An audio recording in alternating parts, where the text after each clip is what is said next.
player of the entire '90s, but I don't think he was ever.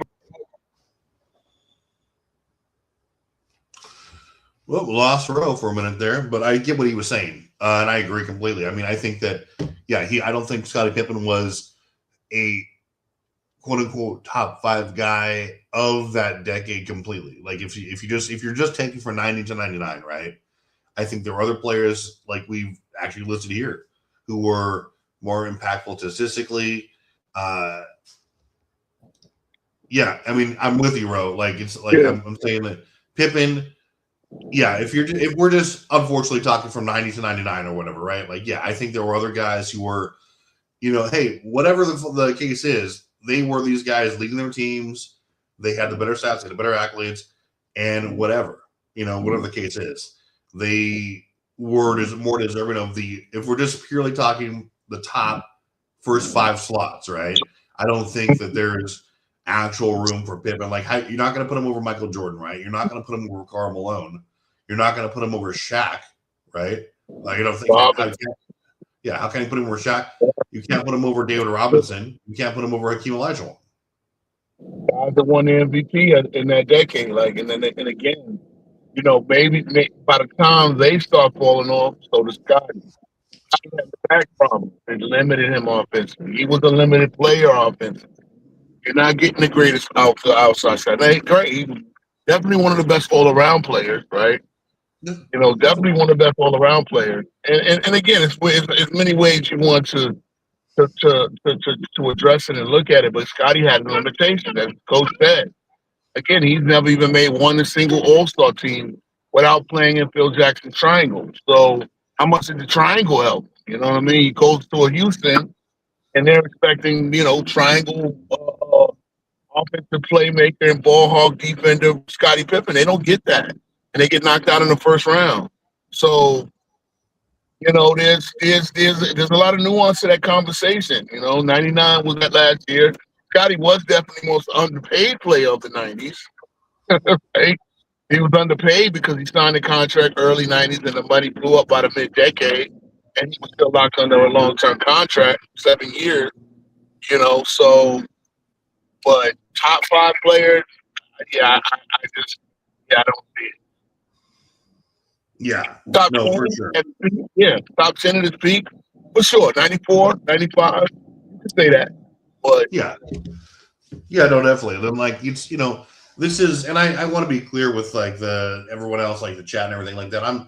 I would love to just be able to talk about Scottie Pippen as compared to like in a light that's not just using him to, in relation to other players. Like I'd like to talk about his merits as a defender. I'd like to talk about some of the matchups he had and how he helped that Bulls team, all this. But when you look at other channels, like obviously we know who they are. They're the only time they bring him up, they're like, "Oh, Scottie Pippen." They use him to try and go after Michael Jordan, right? Yep. And it's usually in preference of LeBron James. So Pippen is really just in like this perpetual cycle. Like, he doesn't get talked about for his own merits, or what he did, and we can't just be like, "Oh, we appreciate Scottie and he's there." But it's really just these fanatics who are just trying to use him as a blunt instrument to to push their agenda. Do you think it's sidekick envy? Like the whole time, it's funny because the whole Batman and Robin analogy led to this sidekick. Like okay, but Scotty is better than like if you're a comic book fan, you know that Scotty had more capability than Robin, right? But they do the Batman and Robin dynamic duo thing where obviously Robin has his skills, but Batman is the ass kicker. For that, more or less. No, definitely. Yeah, And that's sort of like Jordan was the guy that when the game time needed to be closed out, all the famous games was Jordan making a place. Scotty gave you a steady diet of elite all around, play that Jordan needed as a second option. Again, that's another overused term, first option, second option, right? But that's pretty much the pecking order of their offensive responsibility. and that's what it is. It's a lot of sidekick image because they feel like he was the perfect one, but yet did have his flaws. No, absolutely. I mean, just like every other player, right? And I mean, it's there's some we want to. I mean, Sturdy had a good idea here. Like, yeah, I will do that, Sturdy. Obviously, I think it needs to be done. Honestly, I mean, I'm super down to do that. In fact, let's plan on that next week, just so we can do an honest assessment of his career and him as a player. And I mean, but this is debunked, Sturdy. So we definitely will do these in response to bad narratives. That's the entire point of the show. So whether you like it or not, but yeah, that's a good idea though. We will do that. Sometime next week we'll get in there. Just talk about Scottie. Talk about him as a player straight up. Not comparing him, not trying to use him as the GOAT debate or anything like that, because that's really disingenuous and really tiring, honestly. But people have their own opinions. Like Aircraft Carrier says Scottie was overrated. And I mean, honestly, I think in this day and age, I think that the attention is getting that's fair to say. I mean, I personally have him at, top 20 to top 25 to 30. I don't think that's ridiculous to say. Yeah, I mean, people will sit there and say, "Why isn't Scottie in your top 15? He won 6 championships. He won 6 championships too." See that this is why it's dangerous when you start your criteria of GOAT with ring count, because like there are a lot of guys that will hang around. I mean, if you're going to sit there and say 4 rings puts you in an elite category, well, then you get the Robert Ory's and the Steve Kerrs of the world, who happen to be on great championship teams playing their role. But I mean, so starting the ring count argument, right? And again, they'll sit there and they'll Bill Russell in the same way. So, okay, look, here's somebody with more rings as the number one player, arguably, on most of his teams than Jordan did. Therefore, I think that's the thing. You can't start with ring count because a lot of things go into winning championships. I made a video where I didn't release it yet, but I said championship teams don't just show up. They are forged. Like, they go through battles about winning matchups. And yes, Scottie Pippen with Michael Jordan allowed you to basically that team to win every matchup at the small forward shooting guard position and at the 2-wing position. And that's what the Bulls were built on. So they were built on having elite wing defenders, having elite perimeter defenders, and it worked out for them. So when people make that argument, again, if you're talking about having if it was a dynamic duo defensively, right? Scottie's all first team, so is Mike. Well, guess what? Mike is half of that dynamic duo defense as well as the dynamic duo offense. But we all know that Mike was accountable for a lot more of the offense scoring output than Scottie, and he was and consistently more. He was more consistent with that output. So that's what I'm saying. Like, you're trying to use it as a knock. You can't do it. You can't do it because, again, Scottie didn't show up day one in All-Star. He didn't even show up in All-Rookie. But he worked himself in there.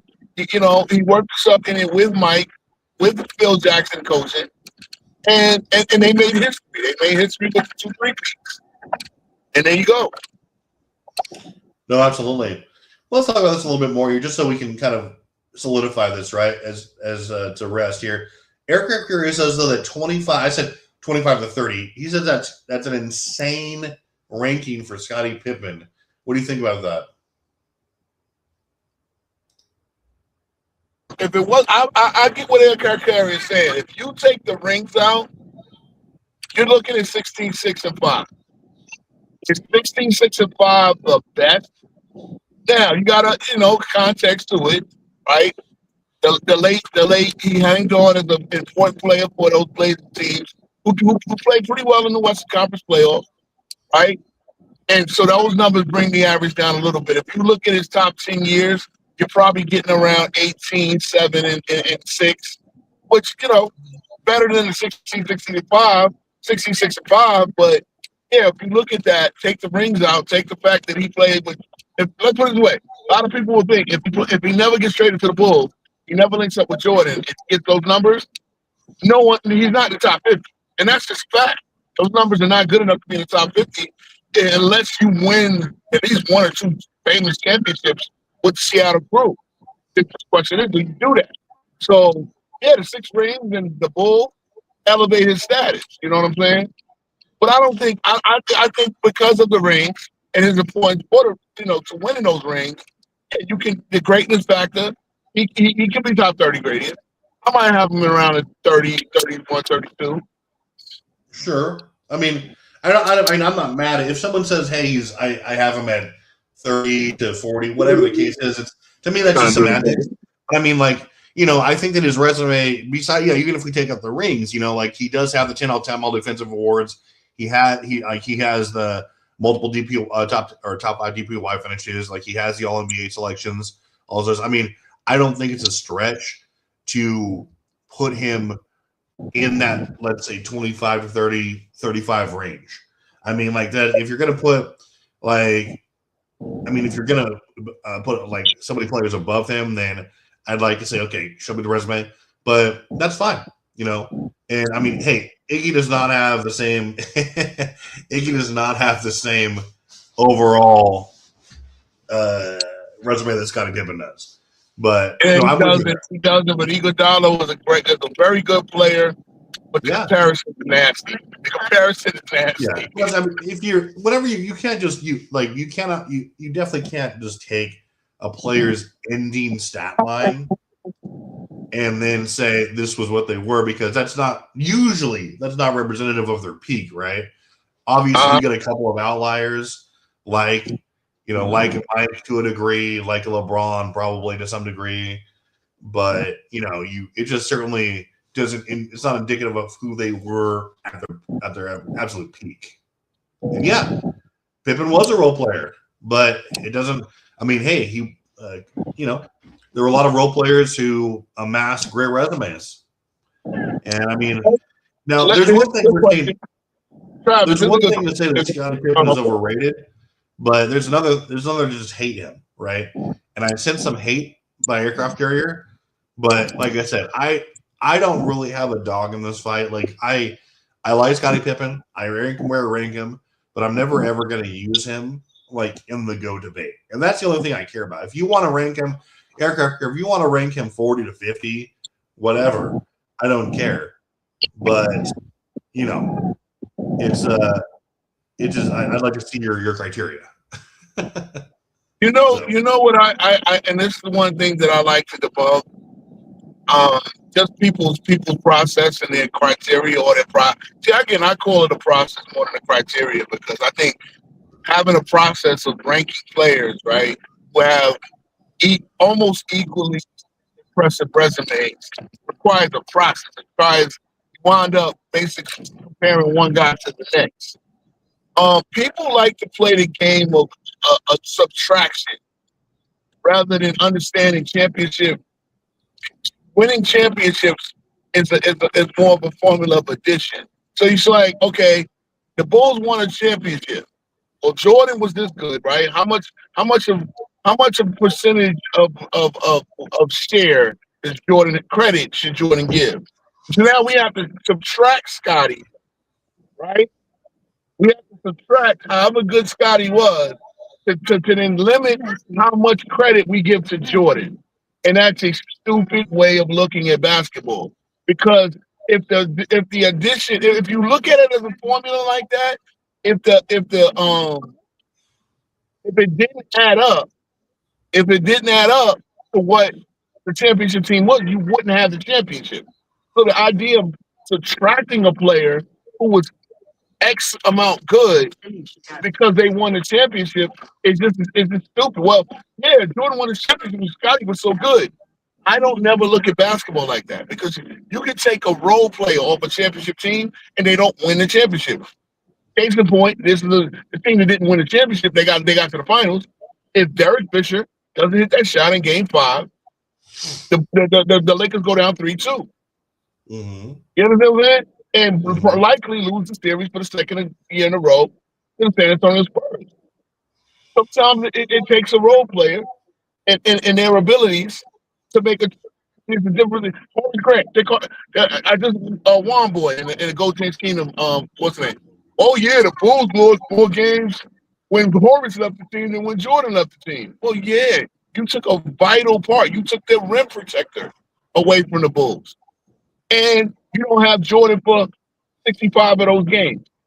Yeah, of course they're gonna lose more games. Now you have less.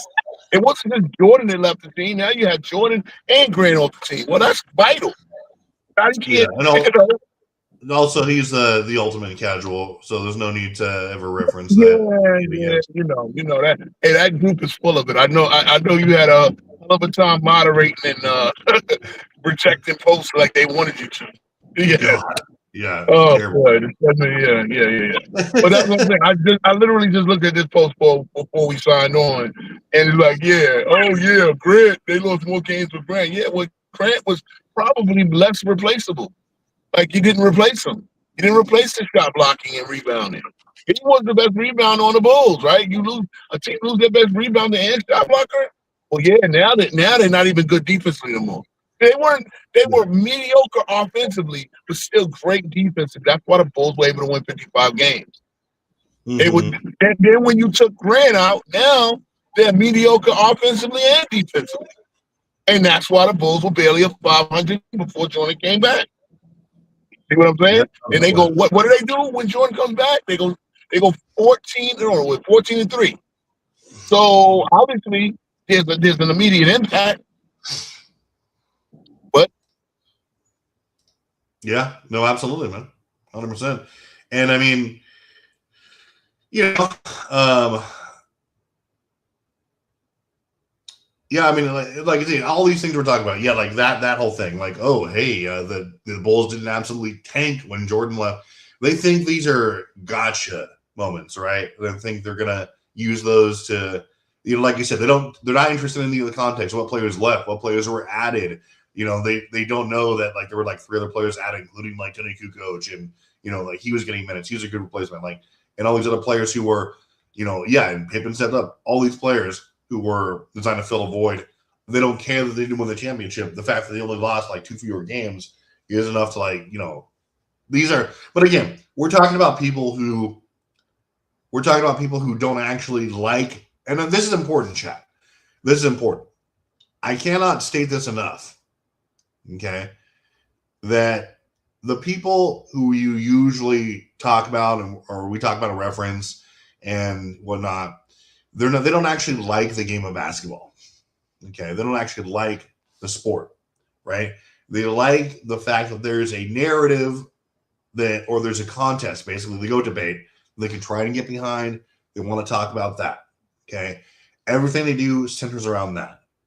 Okay, whether they're putting together a show, whenever they talk about a player, and they don't want to actually just talk about a player objectively, which is what we try to do here, whether it's with our debates. We want to shed some light on the careers. Our last 2 debates have been about that, right?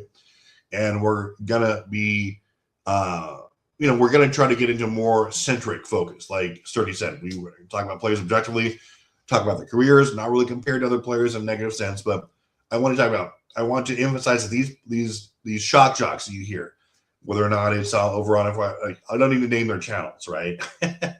But again, these are not basketball fans. Okay, they're fans of one player typically, and that's usually LeBron James. Okay, now I'm not saying it doesn't exist on the other side.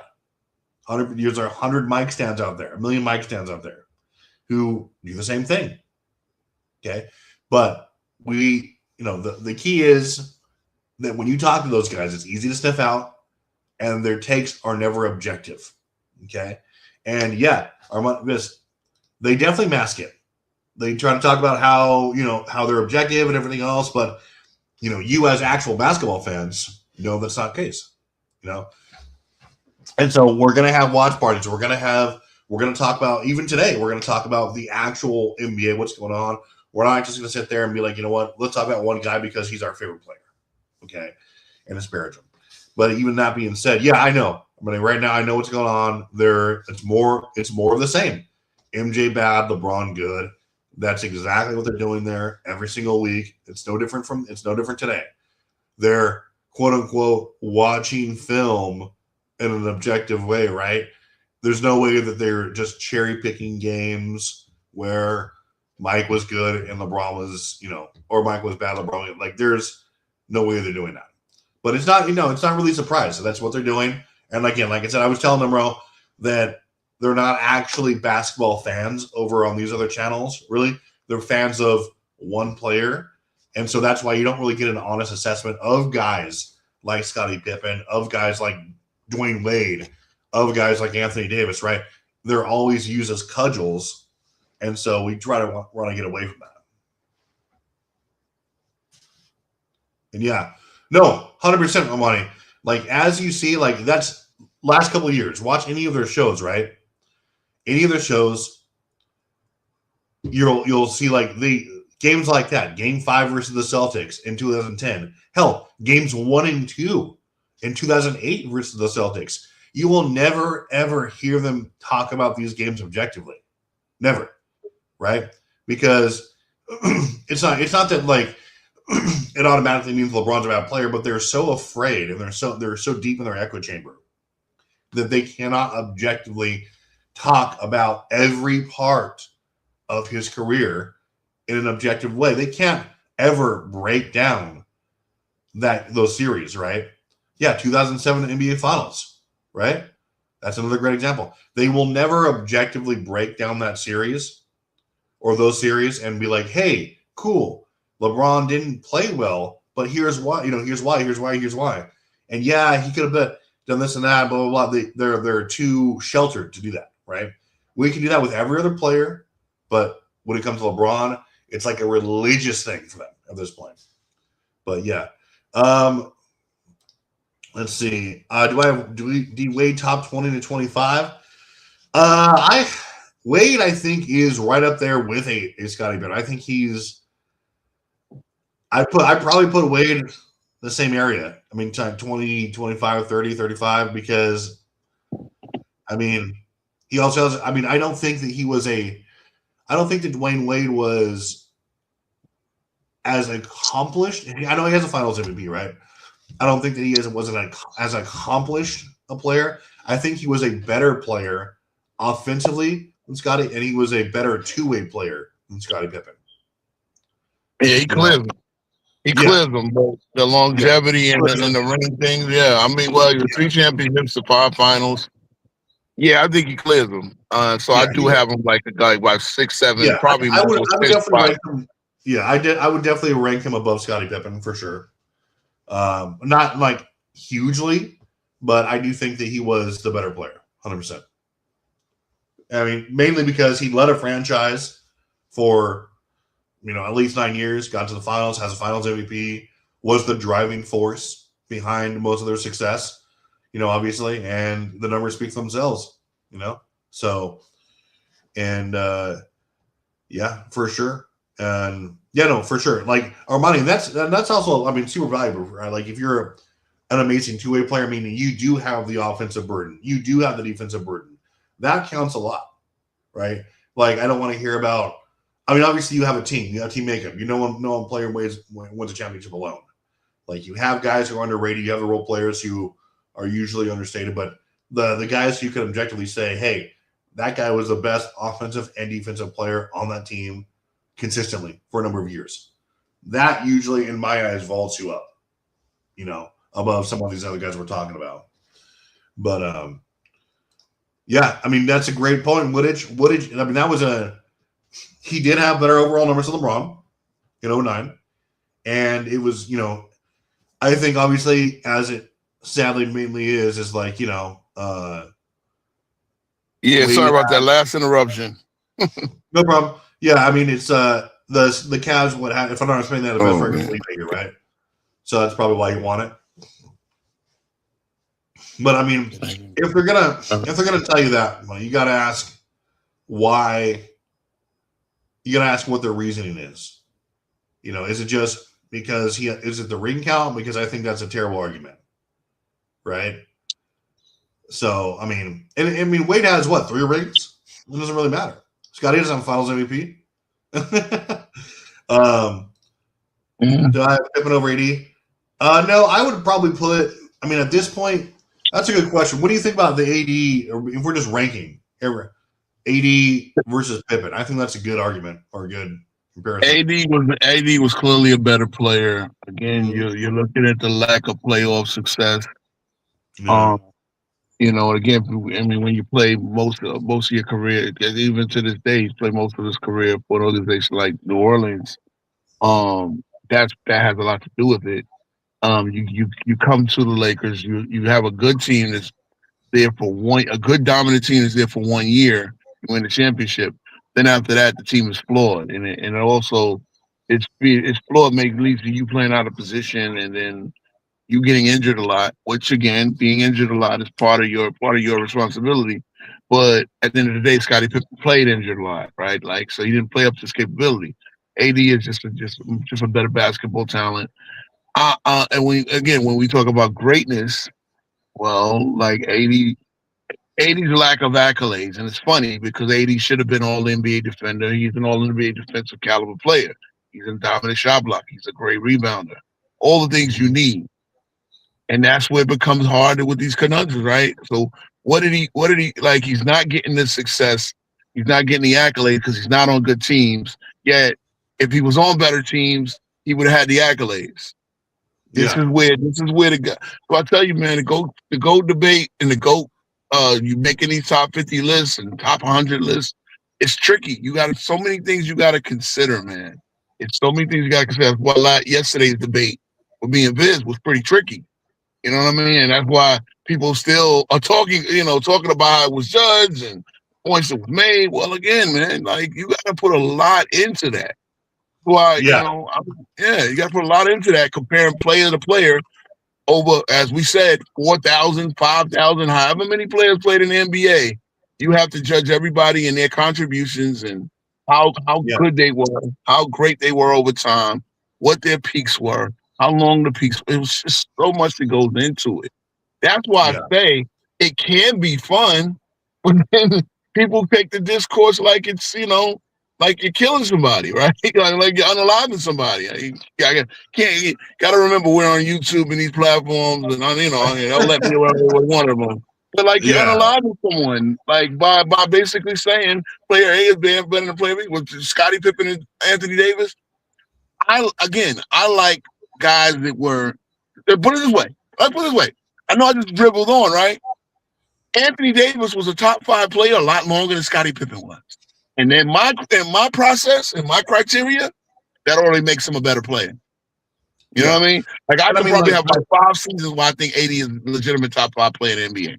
well, here's also an important distinction, chat. Like, and this is, I mean, this is, I didn't used to believe it or buy into it, but this is what Dart always says, right? Is there's a difference between when we talk about the greater player and just better, right? I agree with Absolutely. Greater and better. And that's why you have to define greater and better and what you think and what matters more to you.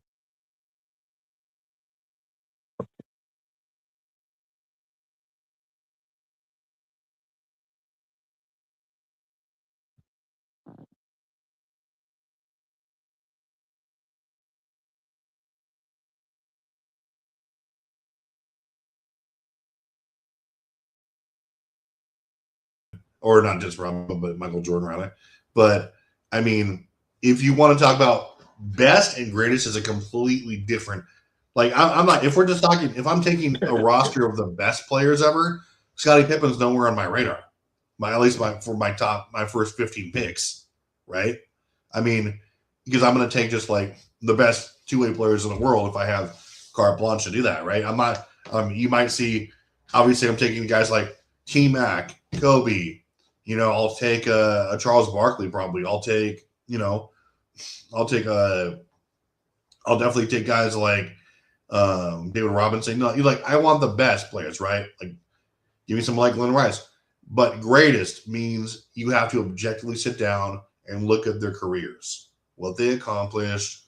I don't care what you think about them, if they're overrated or not. How did their careers stack up? And that's how you actually rank players. But if you want to talk about the best, we can do that all day. But if Hey, you hey Viz, want to you're a say fool for that. Hey Viz, you're a fool for that one. Put it in Chat GPT. Yeah. Oh man, oh Lord, man. People didn't even write their tributes using Chat GPT. Yeah, you gotta love it. Yeah, for sure. Yeah. You gotta love it, man. But look, I mean, and that's what it is, man. Like, I mean, you really gonna have a point with AI big. It's funny, we laugh about it now, but we gonna have a point where we just kind of throw numbers in the AI. And that's why I say, man, like, I don't know, man. Those of us as basketball fans, those of us as witness, we're like a library. We're like a library, not a computer. And in the library, you get books, you read different opinions, you read, you know what I mean? You know, we're like libraries, and as long as we're here, hey, you can come and read different books. You can come into our platform programs and get different opinions, and it's fun. The discourse it should be fun, but it gets taken so personally, like and yeah, you Yeah. know what I'm saying, and that's the thing, right? And that's the thing. And again, when you make the argument, even if Scottie Pippen was a top five player. Okay, Jordan had a top five teammate. So, Yeah. I mean, No, at and some like point it started, Shaq and yeah. Kobe were the best two players on the planet. They Mhm. somebody falsely said that Jordan and Pippen were the only two players to get top five MVP votes on the same team. No, Shaq and Kobe did it twice. Shaq and Kobe did that in was Yeah. it 03 and 04? You know what I mean? They were both in the top, and it was a season. I think 02 with or 02 the way they were fifth and sixth. So it's like a lot of times it was like an LA. We're only going to give LA these Lakers so many MVP votes, and they kind of split it between Shaq and Kobe. You had guys writers that thought Kobe was, more important. You had Kobe writers that think Shaq was more important. Well, that's what happened. Yeah. And I mean, like I'm with you. Like I've never really used. Obviously, you can use it for context, but I've never really used the who do they play with guys to actually affect their ranking, right? Like Hey, Big Hog got another one too. Yeah, my boy. Big Hog had another one. Kareem and Magic. I'm sure if I look back, yeah, they were top. They were two guys top five in the MVP vote. So again, yeah, people will go to ChatGPT for those that will go to ChatGPT for these talking points, right? Jordan and Pippen were the only two players that get top five in the same MVP or teammates that get top five in the same MVP votes. Well, Kareem and Magic, back in Kobe. Again, it's not a, yeah, it's oh, not a definitely, nine. 100%. It's Yeah, not they a did nine that. because if you're a GM, right? David If you're a Robinson, GM, Tim Duncan. yeah. Yeah. Oh, yeah. If you're a GM, you are trying to get the best players possible. You Yeah, want to get the best definitely. players possible to win And also champions. to Like a I degree, said. those players elevated each other too, right? Like, Yeah. they're not going to win alone, right? Kareem in his prime wasn't winning 3, 4, 5 in a row without Magic Johnson there, and you actually convinced me of that to a degree, right? Because I was Yeah. unsure where I It's was an with Magic enhancement. Johnson, Yes. but like same thing Yeah. with Shaq and Yeah. Kobe, like they're not winning if they're not just both transcendent. Same thing with David Robinson. Tim Duncan probably doesn't Mm-hmm. win early those years without D Rob still being a defensive force and a serviceable scorer. Like it's all about context, right? Yep. And so Yeah. I don't if you guys want to use those like those references to ranked players and whatnot, I mean go ahead. But to me, it's just it's just hindsight, But to me, it's just like, hey, look at their overall resumes, and the Kareem and Magic thing is amazing because they were still racking up accolades when they were together. Uh-huh. Even though Kareem was in the latter half of his his career, but still a great example. But with that being said, last words on that is to me, if you guys, should chat. If you guys think Scottie Pippen is underrated, overrated, or whatever, to me, that's one of the least compelling arguments I can say, just because it's been beaten into the ground. The whole Scottie Pippen thing with the 1-9, the top 5, whatever. Mike didn't win those. All this stuff is. I really just want to do a Scottie like live watch and watching him discuss his career objectively one time without anything else. But that's all we're gonna say about it today, guys. It's like wherever you have him, great. I just don't think he's a top 5 player of the 90s. That's where I stand. I don't mean that as a knock on him, and I don't mean that as anything at all relating to the GOAT debate. I just don't think you can justify it. But If you were a top 10 player, first of all, the guy. This is my outending on this. The guy went to Central Arkansas as a 6'1" guy who was on the basketball team because he was the equipment manager. I mean, this guy was involved in loading up basketballs and and doing the laundry for the jerseys. He had a growth spurt. He wound up being 6'8". He wound up being the one of the NAIA Player of the Year, right? Because he wasn't a D1 player, but he wound up getting the 5th pick in the NBA draft, drafted next to the GOAT. And then to sit there and say he was not a top 5 player of the 90s, maybe he was a top 10 player of the 90s. You think the guy that was 6'1" and showed up and was washing the jerseys and making sure the basketballs was put up after practice? You think that guy, and he winds up in the NBA Hall of Fame, you think that guy would like shudder to not be, oh, I'm not top 5, I'm top 10 though. You know what I'm saying? Like, that's just my perspective. Considering where he wound up to be mentioned as a top 10 player in the golden era of the NBA, ratings wise, popularity expansion, the whole 9, economic expansion. Teams went from everybody's flying coach to everybody by the end of his career, everybody's got their own private jet, except for one team. And I think, since then that one team got its own private jet where, you know what I'm saying? Like, Scottie is very important to the history of the game, and Scottie's a Hall of Famer. He deserves that respect. You know what I'm saying? But it's not a crime to say he wasn't top 5. And it really ain't even a diss to Jordan to say he was top 5, even if you can make that argument for you. So it's like, hey, that's a whole big round robin of nonsense. You know what I'm saying? Yeah. And I mean, I'm 100% with you there. And before we move on, we'll actually get on to the current NBA standings, specifically the Western Conference. We're going to chop that up a little bit. But Eric Curry, I think that this is always one, like, why is it always Grant Hill? Well, I get it. They're like a prototype of small forward, but Grant Hill came in at 95, right? And he was oft injured. He doesn't have nearly the same resume that Scottie Pippen was, even if you just subtract for those 5 years, right? I mean, I get it. He was when healthy, he was a way better scorer than Pippen. I mean, not really anyone could guard him. 100%, he gave Pippen the business. But I mean, I don't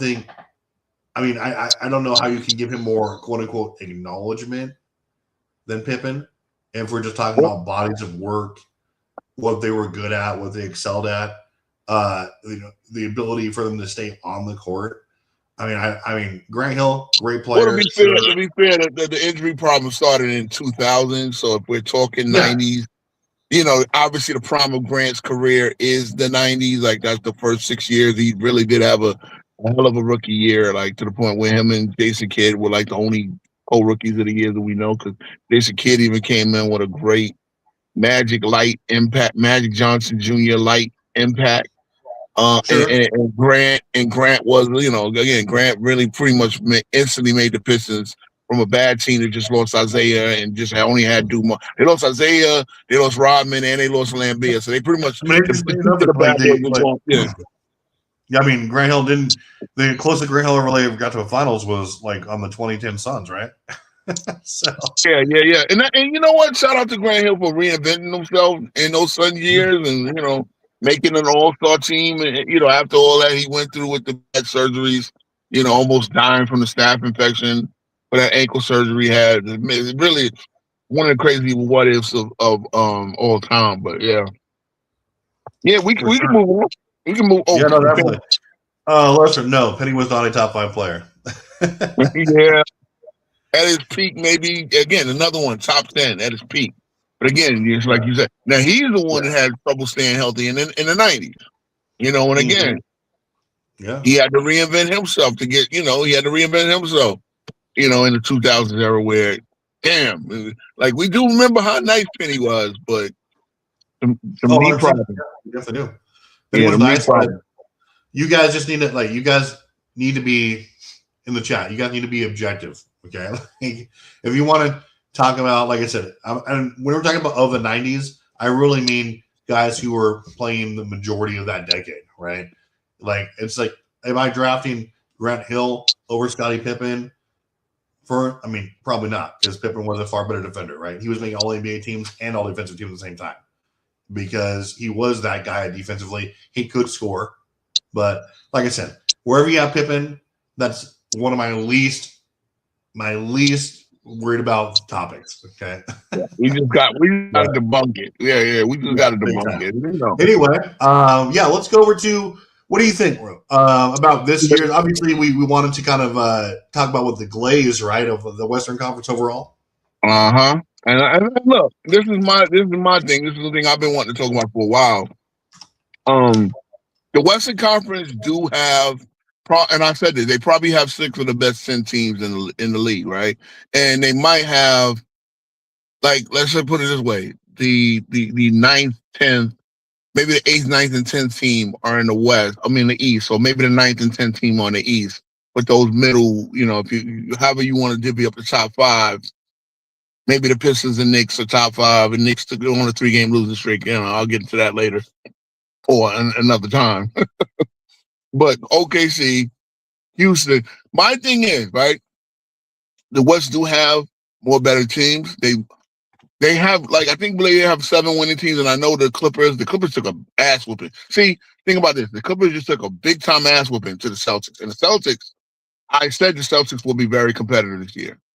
And like last night, they beat a team that's been kind of putting the West on notice. The Clippers got their doors blown off by the Celtics with Jalen Brown getting 50 points. So I think the imbalance people think the West have is a little bit overglazed. Now, I think this: the only team with a lack of flaws, the closest team to a lack of flaws is OKC. But OKC can be beaten, right? So a lot of people thought, oh, can any team beat them in a 7-game series? Are they going to win 74 games? Are they going to beat the Warriors record? Blah, blah. Yeah, slow down. A season is a long process. The matchups. Every team in the West has a flaw. Like let's go with Houston. They need a starting point guard. Like the Van Vliet injury kept them at a loop, right? And they didn't trade for a point guard.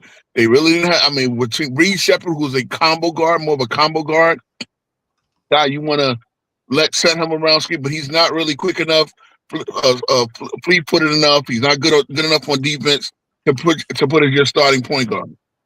So that's kind of their flaw. Everything else they're pretty good at. They're not the greatest outside shooting team because of Amen Thompson, who really is playing that makeshift point guard, right? Denver. Right now, Denver's reeling with injuries, right? But again, one flaw you're going to have is Nikola Jokic being your center defensively. Offensively, they're terrific when they're healthy. But Aaron Gordon now has to be it's like the Bulls, right? Horace Grant was their main rim protector because he had the athleticism, the length, the shot blocking ability to do that. Well, that's Aaron Gordon. He's hurt right now as well. I mean, they're going through hell of injuries. They pretty much. You're seeing what the depth of their roster needs to do for them to even stay competitive during this. They lost Valanciunas and they lost the Joker, so they now going with the young rookie or the 2nd-year player Deron Holmes at center. Let's see what he can do. Let's go to the next team, Minnesota. They take too many threes. They still don't have a point guard either. Julius Randle's their leading assister, but they have a good team defense, right? They take too many threes and not really that great at outside shooting outside of Ant-Man, As we go to all the teams, there's a flaw in every team, and that's my thing. It's like so is the flaws on the Eastern teams as well. But it's like the idea that the West, that whoever comes out of the West is going to win a championship. No, this is a game of basketball. Is a game of matchup. Would you agree, Travis? Oh yeah, I mean, 100%. Especially when you get into the playoffs, right? And like you see the intensity double. It's also like you were talking about. It's a game of health.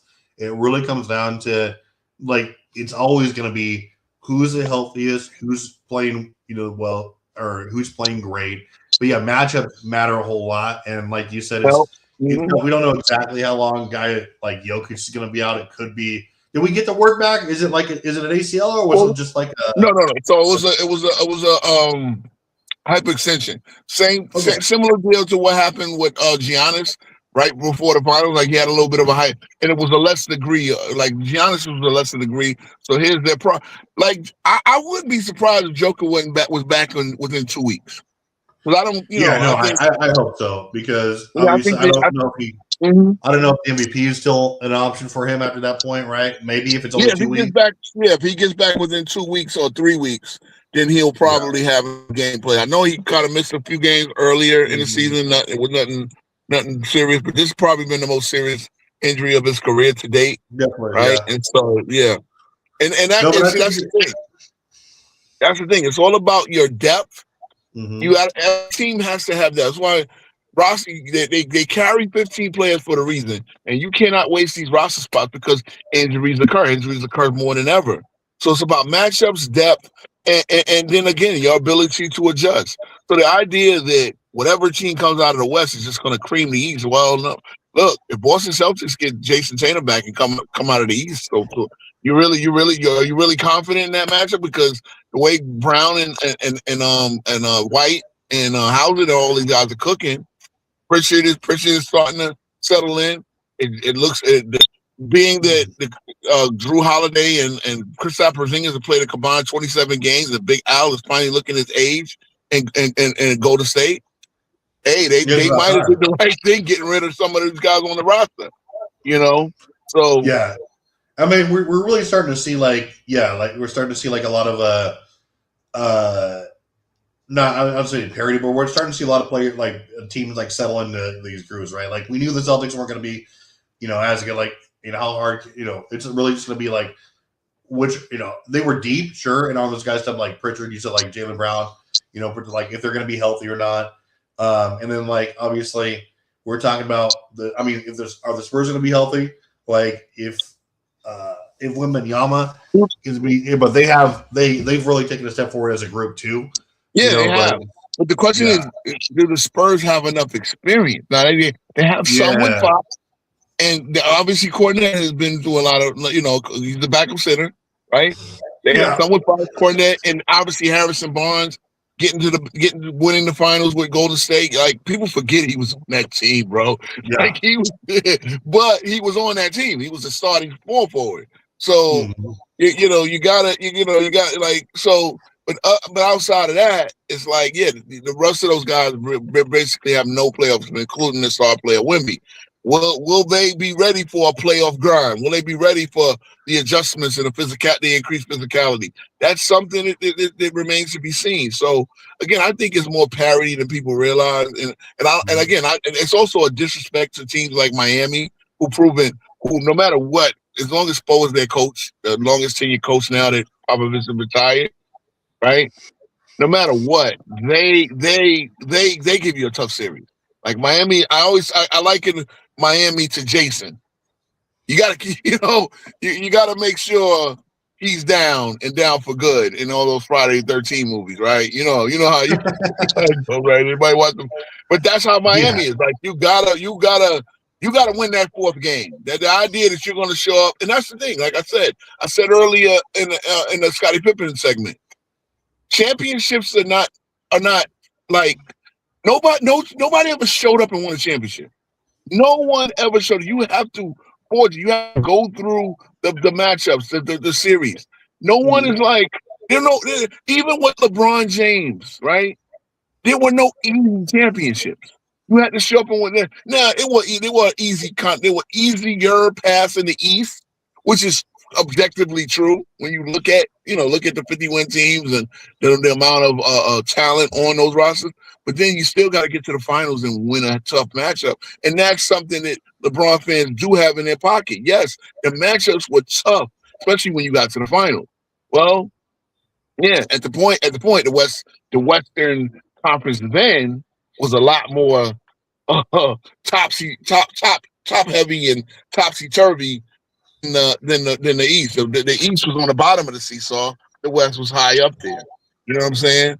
And now, Yeah, yeah. So obviously, when you play the best team that comes out of the West, you're gonna have a tough matchup when you've been playing easier team in the East. Well, this year, it's a lot.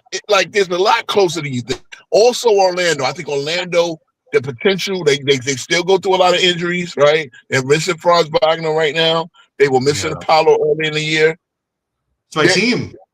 yeah, I mean they have a lot. They have a lot of defense. Desmond Bain is like cooking. Last I seen, he's been cooking. He's been very consistent. His shot is falling. Yeah, they're dangerous. Again, the teams in the East are very dangerous. Detroit, a dangerous team. Again, I think they're flawed just like the teams in the West. So if I go through every Western team, I can find a flaw that they need that maybe they need a trade to address. I would say this: OKC is the only team in the league that doesn't need a trade to address their issue, and they do have a slight couple of issues, but they pretty much have a set roster. Question is how will they match up in the playoffs? Well, every other team probably could use a trade. I'm not saying need a trade because making trades is tricky. If you're a contending team, you have to then fit that new player into your system. It takes a while. You're going to lose a few games because you're fitting that player. Or maybe that player does fit what you need, or whatever. But yeah, my Knicks need a wing defender. We could use a Trey Murphy, right? We could use a consistent big man that doesn't have to take back to back games off and stuff like that, right? We could use more rebounding. Listen, man. Jalen Brunson, I gotta call my captain out, man. We need a defensive energizer. Without Josh Hart, you see why Josh Hart is the Draymond Green, Jalen Brunson, Steph Curry. Really, the glaringness of the defensive impact and the defensive what he lacks on defense shows without Josh Hart out there. You know, number one, energizing the offense, so being an energizer on defense. And that's the thing. These are the things that, teams need, right? And so again, every team in the league except for OKC probably has a glaring flaw, you know? And they could definitely be exposed to playoffs. So that's what I would like. I think the Western, all these great teams, we don't see what the Lakers flaw are, right? Hey, shout out to Hawk, but Hawk can agree. The Lakers, yeah, when you have three guys, your top three guys don't want to play defense. Yeah, those good teams just can't wait to line you up and just take you to the basket. And again, no, and on top of that, not having a great like DeAndre Ayton is a passable rim protector. He's not a great shot blocker, rim protector, or rebounder by any stretch. And that's what I'm saying. Yeah, every team in the league outside of OKC can use a trade, and maybe San Antonio too. I Yeah, just think we need yeah. I currently think it's going to be OKC coming out again of the West. I mean, they're just unless the Spurs have work because the Spurs match up pretty well. But I mean, like it's Spurs match up very well. always But been the healthy, question is, yeah, like yeah, is Castle going to be healthy? Like is Fox going to be healthy? Like it's going to be. I think it's going to be a war zone down the stretch. I do like whoever comes out of the West to win. No offense to your Knicks. Or the Pistons, or whoever. But I mean, it's really up to, let me know. We'll check it out 2 weeks before the season ends. We're going to see who's on the roll. We're going to see who's rounding in form, who's healthy, and it's going to be because that's when you start to see the effort ramped up, and that's when it gets fun. So there's a lot of, like you said, there's a lot of things happening right now. And it's up to coaching as well, right? Because again, all these teams have flaws. And it's up to the coach to expose the floor. So again, who's the best coach? Who's the best coach that's ready for the moment when you play it? That's what happens. Playoffs. This is another thing I wanted about. The regular season doesn't matter. The regular season does matter. It gives you an indication of matchup. It gives you an indication of chemistry and everything else, right? You have to develop that matchup chemistry. You're going to see what guys can do what fix your rotations. The difference what happens in the playoffs is you get the same team for basically 2 weeks traveling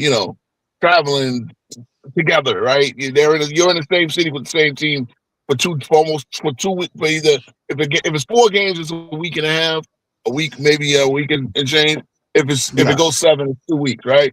And so you got that. You're not flying in to a different team every night like you do most of the NBA season. And that's that one team that can center on you, figure out your flaws, figure out the matchups. And usually the team with the more overwhelming talent and better coaching is going to win, especially with also players or talent, players that can show up and be clutch and light it up. That's the team that's going to win. But yeah, it's a lot of adjustments you need to make in the playoffs, and that's why it's different than the regular season. But to say the regular season doesn't matter, that's one of the most overused you can gauge a lot from regular season matchups. Doesn't mean like the Knicks beating Boston last year after going 0-4 to them. Doesn't mean that that's an indication of what will happen. But you got to really kind of look into what happened in those games Mm-hmm. just to see.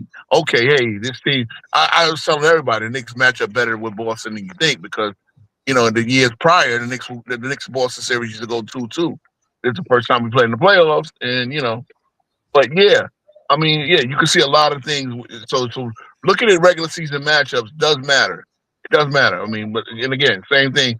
Certain, you might play a team like you might play a team and one key player was out.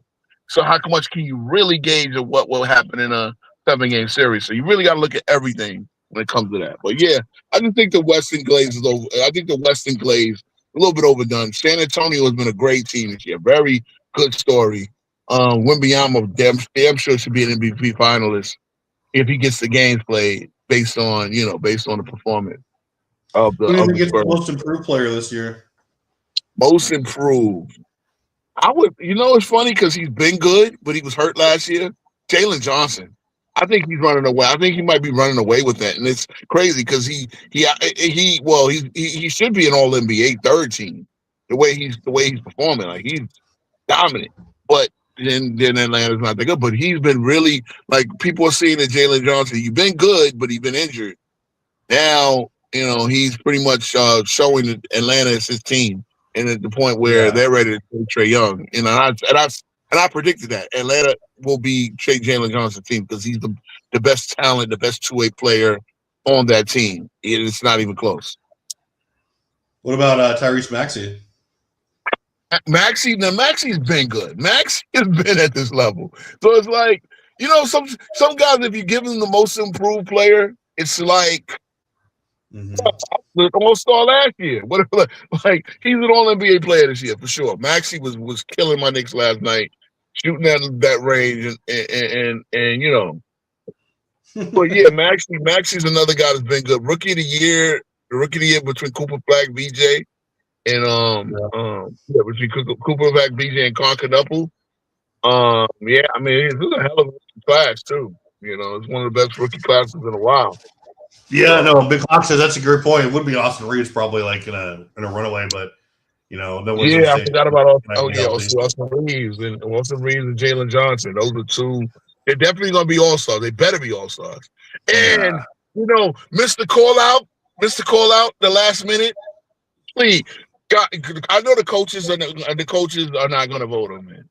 And the Yeah. media probably is not going to vote him in. The fans got him 8th right now. It's the first return. Yeah, Mr. I Call Out think at the last minute. yeah. We both have I Norman think we both Powell have won. LeBron. Norman Powell. No, it's funny because Norman Powell, he's another guy that could be most improved. He could have been in the most improved conversation last year. And Norman Powell should be an All-Star this year for Miami. He's been Miami's best player, and that's I think shout out to him. I think we both have LeBron pencil in for an MVP this year, right? Yeah, MVP of what? The rookie, the honorary rookie sophomore. Matter of fact, are they doing that? Oh no, they're doing the international versus USA thing. Every year it's a different gimmick for the All-Star game. Poor Adam Silver. You have to sell this All-Star game so many different ways. It's gonna be the international versus the so you're gonna try to get every Canadian they can get. Oh, shout out to Nick. No, Nickeil Alexander-Walker is another guy. My God, Atlanta got two of them. Nickeil Alexander-Walker's averaging 20, I believe, this year. So shout out to Nickeil Alexander-Walker. He went and took Atlanta's money and he's producing over there. Yeah, for sure. So yeah, no, I might be a first-time All-Star just to get another Canadian in there, right? So they can have more international guys. Luca, Joker, and that's hopefully Luca. I mean, Luca and Joker are healthy when they play that game because it'll be a disaster if both of them. Could you imagine the All-Star game with the international thing and both Luca and what's the name have to be replaced? Oh my Yeah. God! Oh, even worse because Giannis just got back. But imagine you doing an international. And SGA is probably going to be healthy. But you're doing international versus Team USA All-Star game. No Luca, no Joker, no Giannis. Oh boy. How about get Oh these yeah, guys I to mean, just how about doesn't get it, these guys to take the freaking game serious so we can just do East and West like we always done? dude, no one gives a shit about the All Star game anymore, dude. Like it's such a joke now. It's Well, like I'll tell you this. I'll tell you this. I know. I'll tell you this. I don't think anybody when if they do the first international because I know they've been doing this in hockey for a while, right? If they do the first international versus Team USA All-Star game, I don't think the guys in Team USA want to lose that. And I think that's why that's why they're doing this gimmick. Because I think that's what Silver is. I keep saying, sir. That's what Silver is banking on. That the Team USA they don't want to lose to the international guys, so they're going to actually play hard. And it's just and then you know what? You probably get out there and everybody still be loafing it up like it's a goddamn layup line. Oh God, it's just God. It makes me. yeah, I mean, really, when Kobe was here, bros, when Kobe was here, this All Star game was taken seriously, bro. Like, I mean, they weren't like they were going out there 100%, but my God, they were going out there yeah. at least 85 to I mean, when 90%. Kobe was here, people fed off him, and like they were like Kobe's gonna play this game seriously. We need to as well. But yeah, you're right. It wasn't like knock down, drag out, but people actually competed for pride. Wanted to Yeah, man. represent. Yeah, man. And Yeah, just like my this stupid God. in season cup garbage. It's just like God, I hate it It's so much. killing me too. You know what's killing me because the Knicks are down 23-12, and that beating the Spurs got us the money and got us that damn cup that we're not raising a banner. Shout out to Dolan and all the decision makers, but it meant nothing. It was one game we had to play, and it seems like we've been a little bit running out of gas because we've had to play that extra game. You got to just do it better. You got to at least make it mean. Outside of the money, you got to make it mean something. Like you get an automatic tiebreaker with anybody. I don't know. This is what I'm saying. You got to gimmick up the league to make it interesting, and that's pretty much been the problem, man. That's pretty much been the problem. Yeah, yeah. We'll see. We'll see how it goes from here. But that being said, probably gonna wrap it up there. Go watch this final active week of football. See where the seasons land. But Yes, sir. guys, it was another great episode of Debunked, which we're gonna do repeatedly and consistently here from now on about whatever subjects, right? And we're talking current day hoops and narratives. There, we're just here to talk ball overall. But Ro, you enjoy Yeah, your no Sunday doubt. night. Shout out to the chat. And yeah, man, we'll catch you again soon. All right, guys. All right, peace.